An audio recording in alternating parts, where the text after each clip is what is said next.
समस्याएं तो ज़िंदा लोगों के नसीब में होती हैं।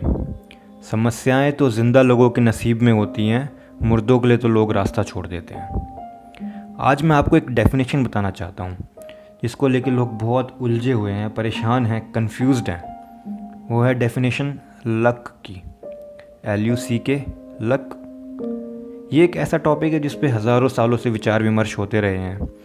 ऐसा कहते हैं ना कि ये आदमी सक्सेसफुल हो गया because he is very lucky. Narendra Modi PM बन गए because he is very lucky. Ratan Tata को टाटा ग्रुप मिल गया, टाटा ग्रुप का मालिक बन गया because he is very lucky. Dhoni ने वर्ल्ड कप जिता दिया because he is very lucky. तो लक शब्द अक्सर उन लोगों के मुंह से ख़ास तौर पे सुना जाता है जिन्होंने ज़िंदगी में कुछ खास ना किया हो। मेरे दोस्त, लोगों के पास कुछ पुरानी घिसी पिटी कहानियाँ हैं जिनको लेकर आज भी वो चल रहे हैं, लेकिन मैं उन सब लोगों को बता दूं कि टाइम बदल चुका है। खाली हाथ आए थे, खाली हाथ जाएंगे, बात बिल्कुल ठीक है। दुनिया में ना तो कोई कुछ लेकर आया है ना कुछ लेकर जाएगा, लेकिन सवाल खाली हाथ आने का और खाली हाथ जाने का नहीं है, उस सफ़र के बीच का है कि आप ऐसा क्या करके जाएंगे कि आपको सालों साल सिकंदर की तरह याद रखा जाए। क्या आपने कभी सोचा है कि लोग और ये दुनिया सिर्फ सिकंदर को ही क्यों याद रखती है, किसी सोहन, मोहन, रामू को याद क्यों नहीं रखती है? क्योंकि सिकंदर ने कुछ ऐसा किया था कि उसका नाम लिया जाए। ऐसा कहते हैं, अगर आपको इतिहास में अमर होना है या इतिहास में अपनी छाप छोड़नी है तो क्या तो कुछ पढ़ने जैसा लिख दीजिए या लिखने जैसा कुछ कर दीजिए, ताकि इतिहास आपको हमेशा याद रखे।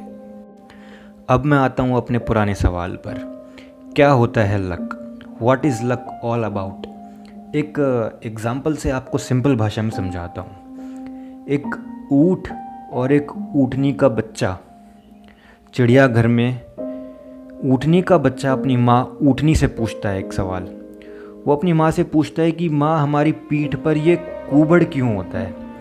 कूबड़ आप समझते हैं ना, कि जिसको इंग्लिश में हम हम्प भी बोलते हैं, ऊँट के पीठ पे रहता है। तो ऊँटनी का बच्चा अपनी माँ से पूछता है कि माँ, हमारी पीठ पर ये कूबड़ क्यों होता है? तो माँ ने जवाब दिया कि बेटा, रेगिस्तान में कभी कभी पानी मिलता नहीं है, बहुत समय तक तो पानी स्टोर करने के लिए नेचर ने हमको ये कूबड़ दिया है।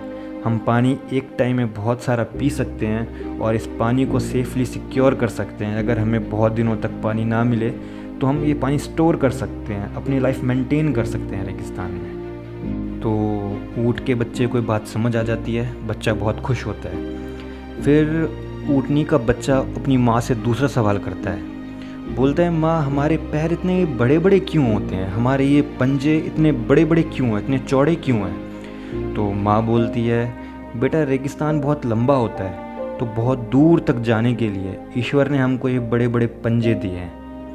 बच्चा बहुत खुश होता है, बच्चे को बात बिल्कुल समझ में आ जाती है।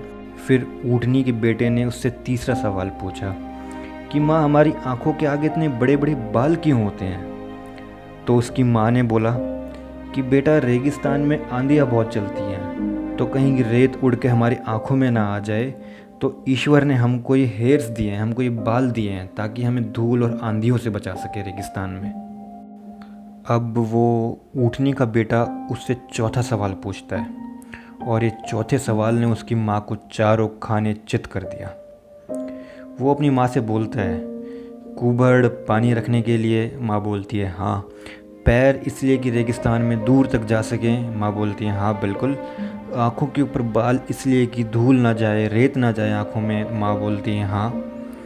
तो फिर बेटा पूछता है, तो फिर माँ, इस वक्त हम इस चिड़ियाघर में क्या कर रहे हैं? तो हम यहाँ पे क्या कर रहे हैं माँ?